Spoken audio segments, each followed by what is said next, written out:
Så er ordet videre, apropos til Venstres ordfører, Ellen Trane Nørby. Værsgo. Jeg vil også gerne sige tak for invitationen her til denne høring, som jo blot er et sted, hvor vi har mulighed for at diskutere medier, som jeg jo egentlig synes, at vi gør rigtig mange steder. Og det er jo også det, der er enormt vigtigt, det er, at vi får en debat, der også forankrer mediediskussionen om, hvordan vi politisk prioriterer. Vi så gerne, at det element blev udbredt. Før sidste medieforhandling, eller også var det lige efter, der havde Mogens Jensen og jeg fornøjelsen af at være direkte igennem hos P4 Midtjylland, som faktisk havde lavet deres eget lytternes og seernes råd. Og der er ingen tvivl om, at den inddragelse, der er af befolkningen, er enormt vigtig, når vi taler public service. Hvis vi mener noget med, at public service også handler om, at der ligger en forsyningsforpligtelse over for befolkningen, og også en kontakt med befolkningen. For os, og jeg håber, at I alle sammen vil give lejlighed til at gå ind på hjemmesiden og finde vores nye mediepolitiske oplæg fra Venstres side. Det er klart, at vi sidder i en situation, hvor vi sidder i regeringen med de konservative. Vi er 2 partier, og det udspil, der kommer fra regeringens side, vil selvfølgelig være en kombination af konservative og venstre ønsker i god fremstilling fra regeringens side. Men vi har lavet et medieoplæg, som ikke kun forholder sig til, hvad der sker lige nu, men også ligger nogle sigtelinjer frem de næste måske 10 år i forhold til de ændringer, vi ser, der sker på mediemarkedet. For 20 år siden, der havde vi én tv-kanal i Danmark. Der var et par enkelte privilegerede mennesker, der havde mulighed for at tage andre kanaler på satellit, men generelt må vi sige, at i løbet af 20 år, hvor jeg voksede op i 80'erne, jamen der var der én kanal, og den sendte bestemt ikke hele tiden. Der var pausefest store dele af tiden. I dag kan jeg slet ikke overskue alle de kanaler, danskerne har at vælge imellem. Fordi hvis man ellers har en god bredbåndsforbindelse, så kan man sådan set tage kanaler ned fra hele verden, hvis det er det, man vil.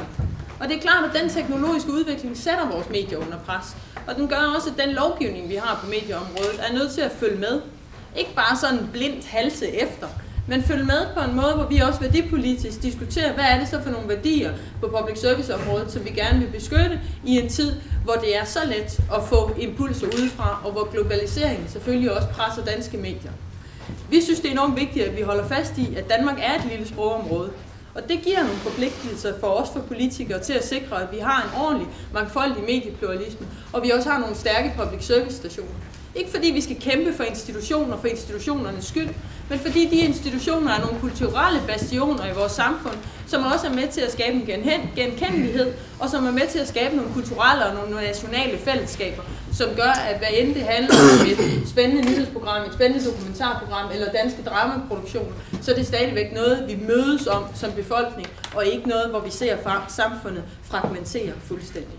Derfor er det også vigtigt for os, at de ressourcer, vi giver til Danmarks Radio, de licensmidler, vi allokerer, at de bliver brugt til at sikre det, markedet ikke kan levere. At vi i højere grad får en diskussion omkring kvalitet. At vi i højere grad får en diskussion om, hvordan sikrer vi, hvordan forankrer vi dansk produceret indhold. Hvordan sikrer vi, at der er et mangfoldigt udbud af danskproducerende film- og tv-leverandører i Danmark, sådan at det ikke kun er Danmarks Radio, men det er også hele den store underskov, mangfoldige underskov af uafhængige producenter, som har gjort, at vi i Danmark har et meget mangfoldigt mediemarked, hvor idéerne kommer mange steder fra. Vi synes, det er vigtigt, at Danmarks Radio har en diskussion internt, som handler om, hvordan sikrer man kvaliteten og ikke kun kvantiteten. For os handler det ikke om, at Danmarks Radio hver gang, der bliver sendt et program, skal gå efter at have så mange seere som overhovedet muligt. Det synes vi er en problematisk udvikling, vi har set over de senere år, hvor det har handlet om at sikre så høje seertal som muligt, i stedet for egentlig at handle om at sikre programmer af høj, unik kvalitet, som kan være med til at sætte de debatter i samfundet på spidsen, som andre medier aldrig nogensinde ville tage op. Vi synes, det er enormt vigtigt, at Danmarks Radio bliver friholdt fra reklamer og også for andre elementer som interessekonflikter med den uafhængighed, der skal være på Danmarks Radio. Og det betyder også, at vi ikke synes, at det er en god idé, at man har en politisk bestyrelse på Danmarks Radio. Vi ønsker en professionel bestyrelse, hvor der sidder personer med kulturelle, mediemæssige og økonomiske kompetencer. Jeg synes, det er en uskik, at der sidder politikere direkte i DR's bestyrelse, fordi de bryder med det armslængdeprincip og den uafhængighed, der må være for en public service station. Vi synes også, det er vigtigt, at Danmarks Radio får det klare politiske signal, at når man er en public service station, som både skal sikre de nationale fællesskaber, blandt andet gennem store dramaproduktioner, der gør, at familien Danmark bliver samlet på tværs af generationer, men men sådan set også kan være andre formater. Man kan se X-Factor, der er nogen, der kan lide det, der er andre, der ikke kan lide det, men vi må konstatere, at det er noget, der har givet befolkningen noget at samtale om på tværs af generationer. Og det er de store fællesskaber, som Danmarks Radio skal have fat i. På den anden side skal Danmarks Radio ikke gøre det på bekostning af den danske musik eller den klassiske musik på P2. Fordi der er ikke andre medier end Danmarks Radio, der har kvaliteten eller økonomien til at løfte det område. Og derfor er vi nødt til at stille nogle kvalitetsmæssige krav, som blandt andet handler om, at den klassiske musik skal styrkes, formidlingen af kultur og musik skal styrkes, og andelen af danskspillet musik i radioen skal styrkes. Vi vil også gerne styrke det regionale indhold, for den medieudredning, som Anker Brink Lund og Preben Sepstrup gennemgik, viste jo i høj grad, at det regionale indhold er under pres. Vores ønske er, at hvor vi i dag siger, at TV2-regionerne er begrænset til at lave tv, P4-regionerne er begrænset til at lave radio, der så vi gerne, at man skabte nogle slagkraftige fællesskaber mellem P4-regionerne og TV2-regionerne. Sådan, at vi regionalt ikke bare var til stede på henholdsvis tv og radio, men at man fik regionale medieaktører, som kunne levere unikt regionalt indhold og være med til at løfte den regionale debat. Fordi der ser vi et tomrum. Så er der nogen, der siger, at det vil bryde med mangfoldigheden. Det tror jeg sådan set ikke, det ville. Og hvis det handler om, at politikerne skal kunne afsætte deres historie 2 steder, så synes jeg sådan set, det er det forkerte argument at tage for, hvorfor man skal styrke det regionale indhold.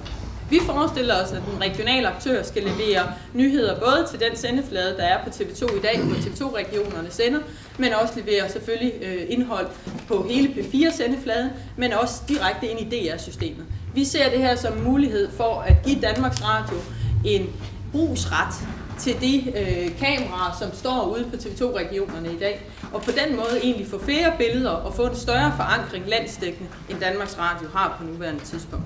Det er klart, at det her det er ikke en idé, som bliver realiseret fra den ene dag til den anden, fordi det er et projekt, som vil kræve lang vej undervejs, men vi så gerne, at vi med den medieaftale, vi tager nu, forankrer et større samarbejde mellem P4-regionerne og TV2-regionerne for at styrke det regionale indhold og dermed dækningen af hele Danmark.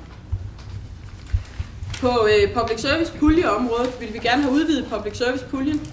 Public service puljen har været med til at støtte danskproducerede dramaproduktioner, danskproducerede og dansksprogede dokumentarprogrammer og har været med til at sikre en højere kvalitet på de områder. Det er en udvikling, vi gerne vil styrke og også udvide, og så vil vi gerne have public service puljen udvidet til også at dække radio og også til at dække dybdeborende journalistik. I første omgang med en lille pulje til gravejournalistik på 5 millioner kroner, fordi vi kan se, at det er det, der kommer under pres. Anker Brink Lunds udredning fra nyheder til nåheder viste, at der over de sidste 10 år er ansat det samme antal journalister, men der er næsten 3 gange så mange nyheder, der bliver skrevet i det daglige. Og det er klart, det sætter dybden, og det sætter kvaliteten under pres. Vi ønsker også frit valg for danskerne på tv-området, fordi vi tror sådan set, at det er et af de skridt, hvor forbrugerne og de danske tv-seere stadigvæk ikke har kunnet drage nytte af de muligheder, som teknologien egentlig burde have givet. De fleste de bor i boligforeninger, hvor de er bundet til det samme tv-selskab de næste mange år i fremtiden. Hvis det var os, der var bundet til vores mobilabonnement i flere år frem i tid, så ville vi gøre oprør. Det har vi heldigvis gjort på mobilområdet, hvor vi i dag nu er maks bundet på 6 måneder. Og det er også en udvikling, vi gerne så på hele tv-området. Sidste ting, jeg vil nævne, det er dagbladene. Som Mogens sagde, så er det ikke en del af medieforhandlingerne, der ligger nu her. Men der er ingen tvivl om, at hele diskussionen om den fremtidige dagbladsstøtte bliver en diskussion, vi kommer til at tage efter medieforliget. Fordi det er nødvendigt, at vi får sikret en lovgivning, der ikke spænder ben for, at vores dagblade og vores stærke publicistiske medier, at de kan klare sig i den teknologiske udvikling, der er i dag. Som lovgivningen ser ud i dag, så forholder den sig kun til avisen på papirformat. Og det betyder, at hvis en avis som Information eller Kristi Dagblad eller andre mindre aviser i et forsøg på at nå ud til en større del af befolkningen, også fordi deres distributionsnet ikke er så stærkt, gerne vil lægge om til at være en e-avis i løbet af ugen og være en papiravis i weekenden, hvor vi har god tid, så kan de det ikke i dag. Det kan man ikke lovgivningsmæssigt, fordi så er man jo ikke længere en støtteberettiget avis.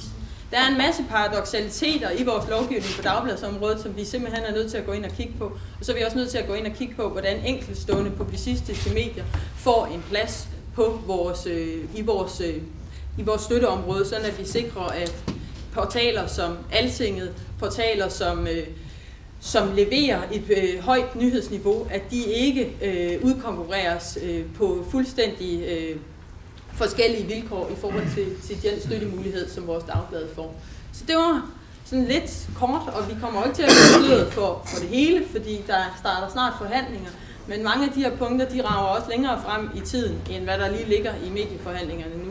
Og ligesom Mogens, så håber jeg sådan set, at vi kan tale os tættere på hinanden, end tale os fra hinanden. Og derfor synes jeg egentlig også, det er så lidt usselt, at Socialdemokraterne bliver ved med at sige, at vi vil nedlægge P4, og vi vil nedlægge P3, i stedet for at forholde sig til, hvad forslagene går på. Vi kan godt være uenige om forskellige ting, men vi kunne i det mindste give hinanden den kredit, at vi diskuterer forslagene, i stedet for bare at demonisere dem.